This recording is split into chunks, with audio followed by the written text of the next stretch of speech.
Some women would rather be with a man who desires them deeply than a man who provides everything but looks at them like furniture.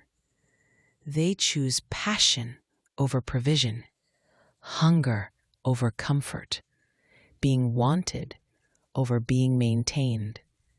And here's the part that shocks most men. This isn't shallow. This isn't wrong. This is psychology. Today, we're going to talk about the silent force that decides whether a relationship thrives or slowly dies while looking stable from the outside. That force is desire. For many women, feeling desired isn't vanity. It's not ego. It's not insecurity. It's emotional oxygen. When a woman feels genuinely wanted by her partner, not tolerated, not accommodated, but craved, something fundamental shifts inside her. Her confidence rises, her femininity softens and expands, her emotional investment deepens. But when desire disappears, everything starts decaying quietly. Not with screaming fights, not with dramatic explosions, but with withdrawal. I once worked with a man whose marriage collapsed without a single major argument. It happened slowly. First, his wife stopped dressing up at home. Then, the lingerie disappeared. Then came irritation over small things. Then, emotional distance. Within a year, they weren't lovers anymore. They were roommates with a mortgage. Later, she said something that stuck with me. I felt like his mother, not his lover. I could walk around naked, and he'd ask, "What's for dinner?" That's what the absence of desire does. When a woman knows her man desires her, really desires her, her nervous system reads it as safety. Not logical safety, primal safety. It tells her, he wants me, he's invested, he won't abandon me, I matter. Without that signal, anxiety grows. She starts testing, questioning, imagining stories. He must be cheating. He doesn't find me attractive. He prefers porn. There must be something wrong with me. Most men don't realize this. Look at romance novels, a billion-dollar industry, consumed mostly by women. What's the fantasy? A powerful, disciplined man, completely undone by desire for one woman. He controls the world, but loses control for her. That fantasy exists for a reason. Women don't just want stability. They want to be the exception. When desire fades, a woman doesn't announce it. She protects herself. Less effort, less warmth, less enthusiasm, less softness.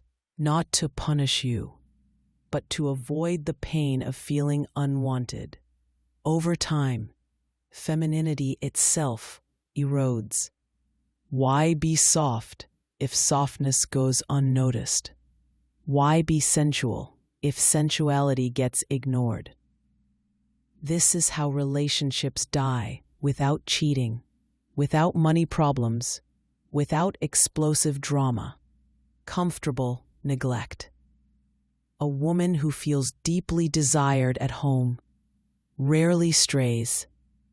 Why would she? She's emotionally full. But a woman who feels invisible becomes vulnerable to anyone who looks at her like art instead of furniture. Attention becomes a drug. This doesn't justify betrayal. It explains why it happens. Starve someone long enough, and they'll eat whatever's available. Here's the hard truth. Being reliable isn't enough. Being kind isn't enough. Being a good provider isn't enough. Those build friendship, not romance. Many women already have friends. They want a lover. And love without desire slowly becomes family energy. Most men think desire is saying, "You look nice," scheduled sex, a quick kiss before work. That's not desire. That's maintenance.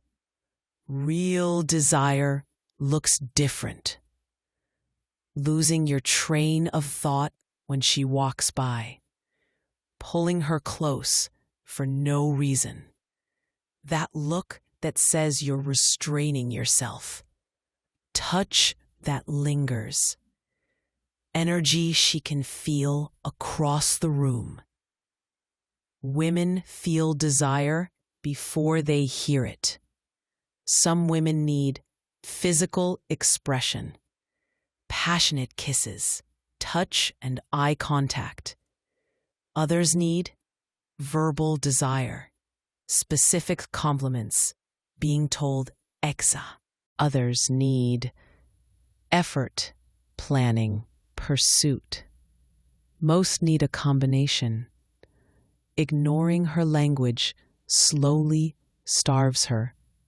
Playfulness is foreplay that lasts all day. The wink at breakfast, the teasing text at lunch, the hand on her waist while passing. When play dies, logistics take over. And logistics kill attraction. Here's something uncomfortable but true. Clear standards increase desire. When you reward femininity with desire, it grows. When you accept zero effort with the same energy, it disappears. This isn't control. It's polarity. Many women didn't get lazy. They tried. They wore lingerie that got ignored, planned nights that became Netflix, initiated intimacy that got rejected. Eventually, they stopped. And restarting effort after rejection is extremely hard. Many women don't feel desire first. They feel desired first. Feeling sexy makes them sexual. Remove the stimulus, and libido fades. Bring it back consistently, and desire res. Desire creates confidence. Confidence creates attractiveness. Attractiveness fuels desire. Neglect reverses everything. Once the downward spiral starts, recovery becomes harder. Routine turns passion into maintenance.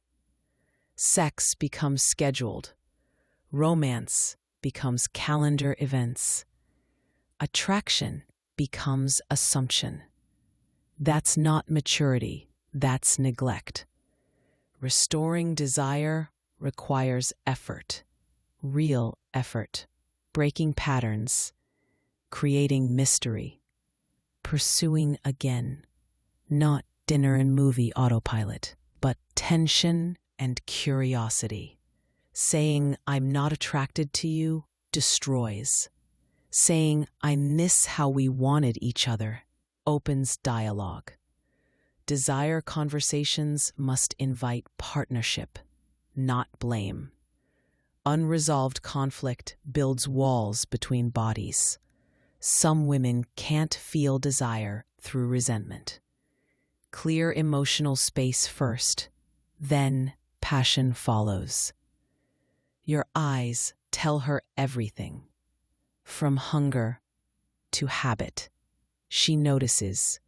She always notices. Letting yourself go while expecting desire to stay is delusion. Effort signals value, not perfection, effort. Openly checking out others, social media habits, careless comments. These tell her your desire lives elsewhere. Some women never recover from that doubt. Desire wants her. Objectification wants parts. Most women crave desire and fear objectification. How you express it matters. Fear of rejection makes many men suppress desire. But unexpressed desire feels identical to no desire. And silence kills attraction faster than rejection. Maintaining desire isn't burden, it's leadership. Your energy sets the tone. Your desire gives permission. Feeling desired isn't optional, it's essential. Some women would rather be alone than be with someone who doesn't want them. They choose passion over passionless security. And here's the truth no one likes to admit. Stability without desire creates vulnerability. If you want your relationship to survive, maintain desire like it depends on it. Beck, now I want to hear from you. How important is feeling desired in your relationship? When did you notice it fading or returning? Share your experience in the comments, because this conversation saves more relationships than silence ever will.